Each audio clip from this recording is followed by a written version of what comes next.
పిఠాపురం, పవన్ కళ్యాణ్ గారు, జనసేన పార్టీ ఈ మూడు కూడా ఒక వైబ్ని క్రియేట్ చేస్తాయి. నాట్ ఓన్లీ మన తెలుగు రాష్ట్రాల్లోనే కాదు, పవన్ కళ్యాణ్ గారు అంటే ఎవరు ఇవి ఇష్టపడ్డారో వాళ్ళందరికీ కూడా పిఠాపురం అనేది ఒక డ్రీమ్. అక్కడ వెళ్ళి విజిట్ చేయాలన్నంత హ్యాపీనెస్ ఉంటుంది. మనందరికీ తెలుసు పవన్ కళ్యాణ్ గారు కూడా అంత డెవలప్మెంట్ చేస్తున్నారు. అక్కడ ఎన్నో వందల సంవత్సరాల నుంచి ఉన్నటువంటి సమస్యలన్నింటినీ కూడా వచ్చినటువంటి సంవత్సరంలోనే అనేక సమస్యలను క్లియర్ చేసుకుంటూ ముందుకు వెళ్తున్నటువంటి పరిస్థితి. ఇప్పటి వరకు ఏ ఎమ్మెల్యే కూడా అక్కడ చేయనటువంటి కార్యక్రమాలను చేసుకుంటూ పిఠాపురం అనే బ్రాండ్ని విశ్వవ్యాప్తం చేస్తున్నటువంటి పరిస్థితి. ఒకప్పుడు కాకినాడ పక్కన పిఠాపురం అనేవాళ్ళు, ఇప్పుడు పిఠాపురం పక్కన కాకినాడ అనే పరిస్థితికి వచ్చింది.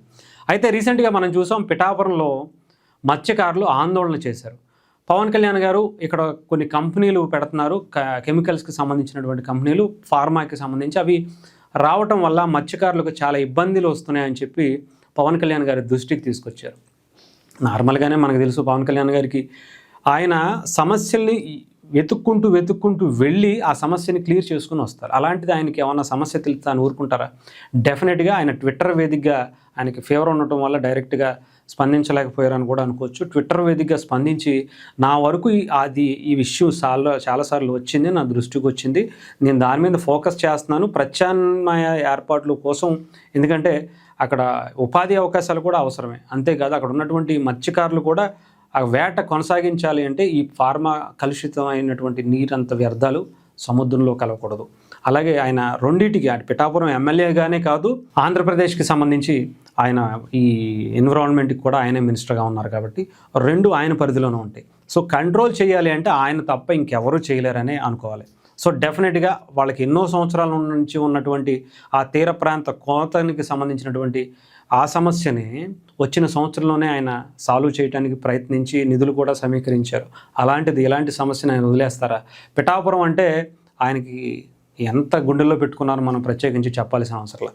పిఠాపురం సమస్య అంటే ఆయన ఇంట్లో సమస్యగా ఫీల్ అవుతున్నారేమో అనిపిస్తుంది. నిజంగా చెప్పాలంటే ఆయన ఇంట్లో అన్న వదిలేస్తారేమో కానీ పిఠాపురాన్ని మాత్రం వదిలేటువంటి పరిస్థితి లేదు అన్నట్టుగా ఉంటుంది. సో అలాంటి పిఠాపురంలో మత్స్యకారుల కోసం ఆయన వెళ్ళి అక్కడ ఉన్నటువంటి సమస్యల్ని అడిగి తెలుసుకుని మరీ తీర్చేటువంటి కార్యక్రమం గతంలో చేశారు. ఇప్పుడు కూడా ఎమ్మెల్సీ హరిప్రసాద్ గారు కూడా అక్కడికి వెళ్ళి మానిటరింగ్ చేస్తున్నట్టుగా తెలుస్తుంది. అక్కడ ఉన్నటువంటి మరెడ్డి శ్రీనివాసులు గారు కూడా పిఠాపురం జనసేన పార్టీ ఇన్ఛార్జ్, ఆయన కూడా మానిటరింగ్ చేస్తున్నారు.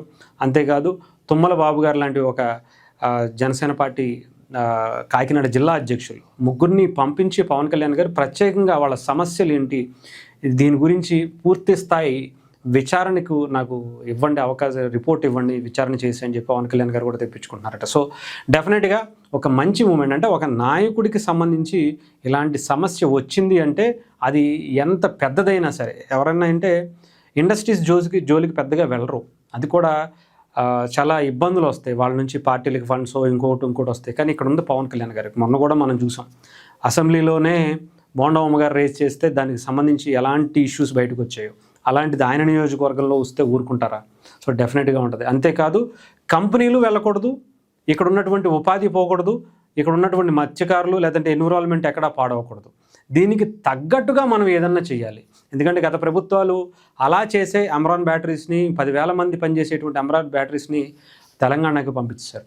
అదే ఆంధ్రాలో కూడా అలాగే మనం కనుక వాళ్ళ మీద ప్రెజర్ తెచ్చి ఇది చేస్తున్నారు అది చేస్తున్నారు అని చెప్పి చేసి వాళ్ళని ఇబ్బంది పెడితే వాళ్ళు వేరే చోటకు వెళ్ళి కంపెనీలు పెట్టుకుంటారు. దాని ద్వారా ఎంతోమంది ఆధారపడి ఉండేటువంటి జీవితాలు రోడ్డు మీదకి వస్తాయని మన అసెంబ్లీలో కూడా మాట్లాడారు పవన్ కళ్యాణ్ గారు. సో అలాంటి పరిస్థితులు కాకుండా వాళ్ళకి సంబంధించి వాళ్ళ ఏదైతే ఎన్విరాన్మెంట్ పాడవకుండా కాపాడుకుంటూ వాళ్ళకి జాగ్రత్తలు చెప్పేటువంటి ప్రయత్నం, ఉపాధి అవకాశాలు కల్పించేటువంటి ప్రయత్నం, దాని ద్వారా ఇటు మత్స్యకారులకి ఇబ్బంది కలగకుండేటువంటి ప్రయత్నం అన్నీ కూడా పవన్ కళ్యాణ్ గారు చాలా జాగ్రత్తగా, చెప్పాలంటే ఒక పర్ఫెక్ట్ నాయకుడు ఈసారి పిఠాపురంలో పడ్డాడు. డెఫినెట్గా వాళ్ళైతే ఎటువంటి టెన్షన్ లేదు అన్నట్టుగా వాళ్ళు ఉండొచ్చు ఏమో అనిపించేంత విధంగా ఆయన చేస్తున్నారు.